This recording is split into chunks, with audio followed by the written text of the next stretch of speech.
to Revenge with Lyra. My name is Claire Whitmore. I'm 26. And if you think you know how this ends, stay tuned. What happens when the man you ignore on the street holds the key to your family's darkest secret? The morning air was damp, the city buzzing with traffic, but his grip on my wrist was ice. His beard was matted, his clothes torn, but his eyes, sharp, unblinking, alive. "Don't step inside that house," he rasped. "It'll cost you everything." I pulled free, heart pounding, and hurried to my car. The leather seat felt cold against my back as I tried to laugh it off. A homeless man. A random warning.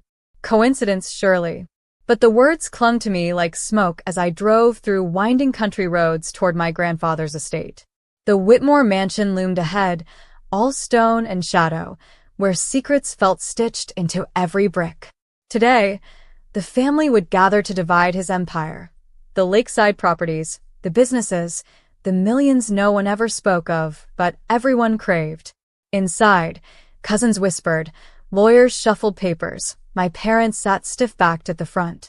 Their eyes flicked to me, then away, like I was just another pawn in a game I hadn't agreed to play. Then the doors creaked open. Footsteps echoed, and someone stepped in behind me. The room gasped. My mother's face drained of color. My father's hands gripped the armrests until his knuckles whitened. They looked less like heirs waiting for fortune and more like criminals staring at a ghost. I turned slowly, pulse hammering, and in that moment, I realized the warning hadn't been madness. It had been prophecy. The room seemed to hold its breath. Papers fluttered in the lawyer's hands, but no one dared move. My parents' eyes were locked on the figure behind me, their faces pale, their lips trembling as if the past had just walked back into the room. I turned, and my breath caught. The man who entered wasn't dressed in rags now. His hair was neatly combed, his coat tailored though worn at the edges. But I knew those eyes. The same piercing stare from the roadside. The so-called homeless man who had grabbed my wrist. Only now he didn't look broken. He looked purposeful. "Who is this?" I whispered. My father's voice cracked. "It can't be, you're dead." Dead? My skin prickled with cold. The man stepped forward, his boots echoing on the marble floor. "No, Robert." "Not dead. Just erased." His voice was steady, calm, yet it cut sharper than any blade.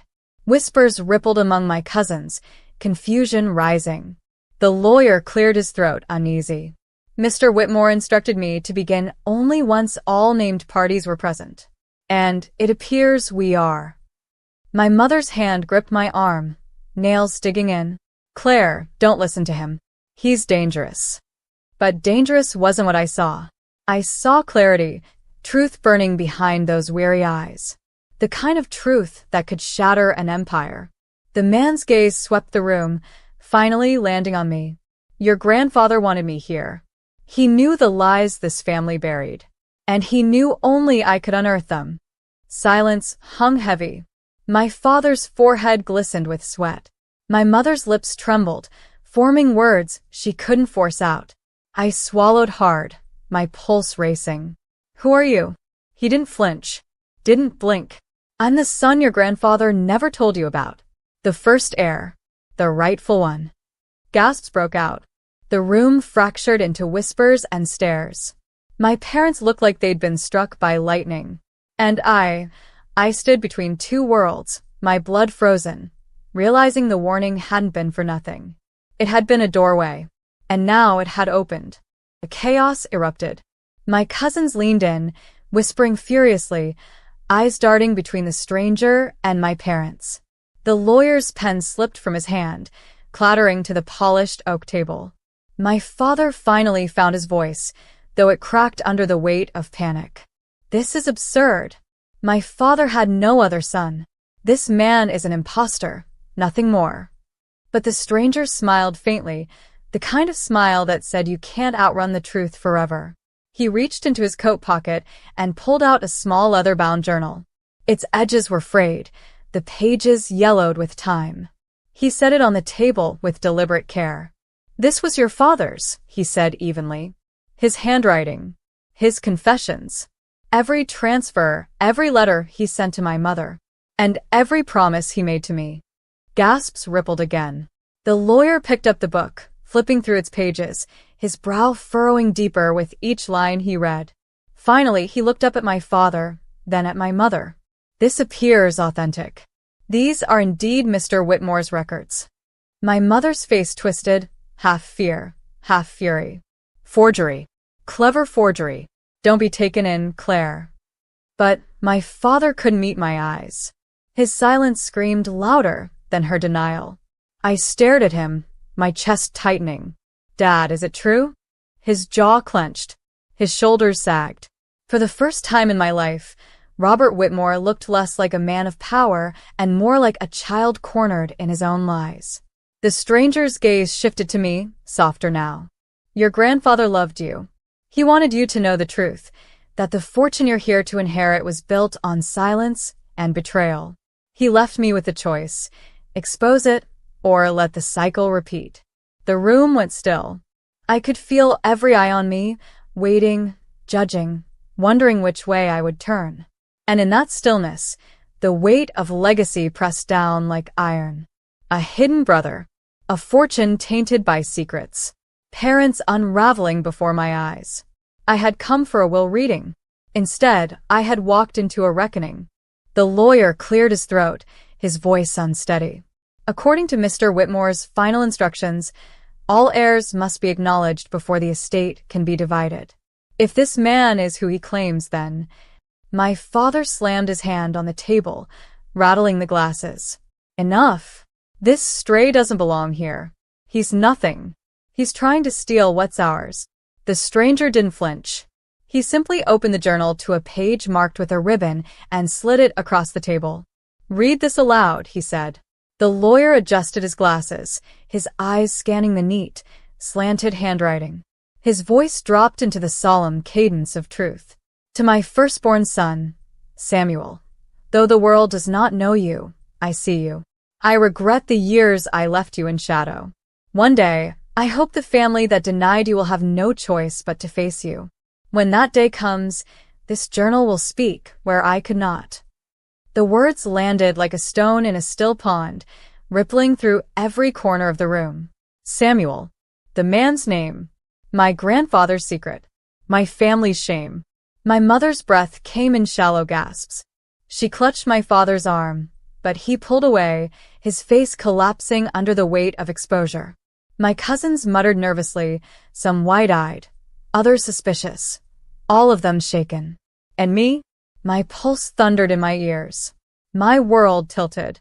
All my life, I had been told our family was built on honor, tradition, respectability. But here was the truth. It was built on erasure. Samuel's gaze caught mine. Claire, you deserve to know where you come from. The empire your parents promised you wasn't theirs to give. It was stolen. Hidden. Buried. I wanted to deny it. To protect the fragile image of the family, I thought I knew. But deep inside, I saw the cracks. The way Dad avoided the lawyer's eyes. The way Mom's voice broke when she screamed. Lies only shatter one way. Loudly. And today, they were shattering in front of everyone. The air inside the mansion thickened, as though the walls themselves were listening. Samuel stood taller now, not the ragged figure who had stopped me in the street, but a man stepping back into the place he'd been denied. He placed a folded letter beside the journal. This is dated 2 weeks before your grandfather passed. His signature is notarized. He wanted me here. The lawyer read it silently, then nodded with grim certainty. It's valid. Mr. Whitmore explicitly named Samuel as his eldest son and heir. By law, his claim must be considered equal. Gasps cut through the room. My father buried his face in his hands. My mother whispered, "No, this can't be happening." I sat frozen, my heart hammering. Equal heir? That meant everything I thought was destined for me, for my parents, for my brother, was no longer certain. My cousins erupted into whispers. We'll lose everything. He'll take it all. How did they keep him secret? Samuel's voice rose above the noise, calm but firm. I don't want revenge. I want recognition. I want the truth spoken aloud after a lifetime of silence. He turned to me then, and his gaze softened. Claire, you deserve to inherit without lies tainting it. But your parents built their power by denying me. You have to decide, stand with the truth or keep living their fiction. The room stilled. Every eye shifted to me. I saw my mother shaking her head violently, her lips mouthing, "Don't you dare." My father's eyes begged silently for loyalty. The cousins waited hungrily, watching me like vultures circling a battlefield. My throat tightened. I thought of the homeless man who'd grabbed my wrist, his warning seared into my bones. If you value your life, don't step inside. Now I understood. It wasn't just about wealth. It was about survival, of integrity, of truth, of bloodlines twisted into chains. I drew a shaky breath. If Grandpa wanted you here, Samuel, then you belong here. No one can erase that. The words hung heavy. My parents gasped, collapsing into their chairs as though my voice had cracked the last defense they had. And deep inside, I felt the shift. This wasn't just his reckoning. It was mine. The lawyer's pen scratched across the paper, recording every word, every acknowledgement. My parents sat in stunned silence, their empire of denial crumbling with each stroke of ink. Samuel stood beside me now, steady and unflinching. "Robert," he said, his voice directed at my father, "you always told people you were the only son. But deep down you knew the truth. You buried me because I didn't fit your image. But I'm here now, and the world knows." Dad's face reddened, veins straining at his temples. "You don't know what it was like. He left us scraps. He loved your mother more than mine. We had to survive." Samuel's expression didn't waver. "You survived by erasing me. But survival built on lies rots from within."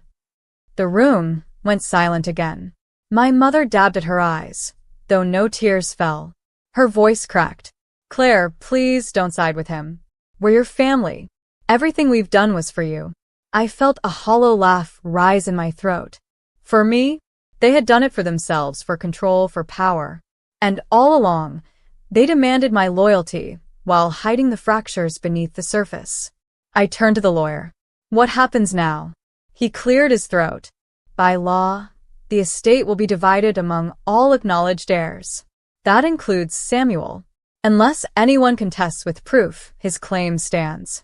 The cousins erupted in protests, their voices rising like a storm. But I didn't flinch. For the first time, I wasn't drowning in their noise. I was standing above it. Samuel leaned closer, his voice low enough only I could hear. "Your grandfather trusted you to see what they refused to. He knew you would be strong enough to face it." The words pierced deeper than any inheritance could. It wasn't about money. It was about truth carved into the open, impossible to bury again. My parents looked shattered, their power dissolving before my eyes. And for the first time, I didn't feel like their obedient daughter. I felt like the heir of something far greater, the truth itself. The will reading continued, but the words felt secondary to the storm unraveling around me. The lawyer's voice echoed. "Properties, holdings, and accounts shall be divided." Each phrase cracked another piece of my parents' armor. My cousin sat rigid, eyes darting between Samuel and me, whispering like spectators at a trial. Some glared at him with open resentment, others with wary curiosity. But all of them avoided my gaze, because I had chosen truth, and truth frightened them. Mom finally broke the silence, her voice trembling. "Claire, you don't understand. If you let him in, we lose everything. The homes, the businesses, the future we planned." I cut her off, my tone sharper than I intended. "Planned for who? For me? Or for the image you wanted the world to see?" Her mouth opened, but no words came. Dad shifted uncomfortably, his hands clawing at the armrests as though he could hold on to a crumbling throne. Samuel, calm as stone, placed a hand on the journal. "This isn't about tearing anyone down. It's about being seen, about existing." The lawyer nodded solemnly. "And by law, his existence cannot be denied any longer." My parents looked at me then, desperation pooling in their eyes. As if I could undo this with a single word. As if betraying truth could glue their empire back together. but I was done being their silent accomplice. I lifted my chin, my voice steady. Samuel belongs here. Grandpa wanted it. The documents prove it. And whether you collapse under it or not, I won't pretend he doesn't exist. The words landed like a gavel. My father's shoulders sagged, his fight drained. My mother turned away, staring blankly at the wall. The cousins whispered louder, realizing the tide had shifted. Samuel's gaze met mine. For the first time, gratitude softened his hardened features. "Thank you," he whispered. And in that moment, I felt something new. Not fear, not betrayal, but release. The chains of silence my parents wrapped around me had snapped. But as the session drew to a close, I knew the hardest part was still ahead. Because some families don't forgive exposure. They plot revenge. When the will reading ended, the family splintered like glass under pressure. My cousins scattered with hushed voices, some throwing daggers at me with their eyes, others pretending not to see me at all. My parents remained slumped in their chairs, hollowed out, their empire of denial reduced to rubble. Samuel closed the journal, tucking it back into his coat with a reverence that felt like closure. He turned to me, his voice low. "You don't know how much courage it took to stand against them. Your grandfather believed in you, for a reason." For the first time that day, I smiled. Not wide, not triumphant, but steady. "This wasn't about inheritance," I said. "It was about ending the silence." We stepped outside together. The cold air rushed against my face, sharp and clean, as though the mansion itself had been holding its breath and finally exhaled. The sun was slipping behind the trees, painting the sky in gold and crimson. For the first time, the estate didn't feel like a battlefield. It felt like freedom. As we reached the gates, my phone buzzed. A message from Mom. "You've destroyed this family. We'll never forgive you." I stared at it, then slid the phone back into my pocket. Forgiveness wasn't mine to beg for. It was theirs to wrestle with. My only duty was to the truth. Samuel paused at the gate, his eyes scanning the horizon like a man who had finally stepped out of shadow. "He left us both a legacy, Claire. Not the wealth, not the property, but the courage to choose truth over comfort." I nodded, feeling the weight lift from my chest. Behind us, the mansion loomed, a monument to lies now cracked open. Ahead of us stretched a road I had never dared to walk until now. I didn't know where it led, but I knew one thing. I was no longer walking it alone. And as the evening wind carried away the echoes of my parents' denial, I felt a clarity so sharp it was almost holy.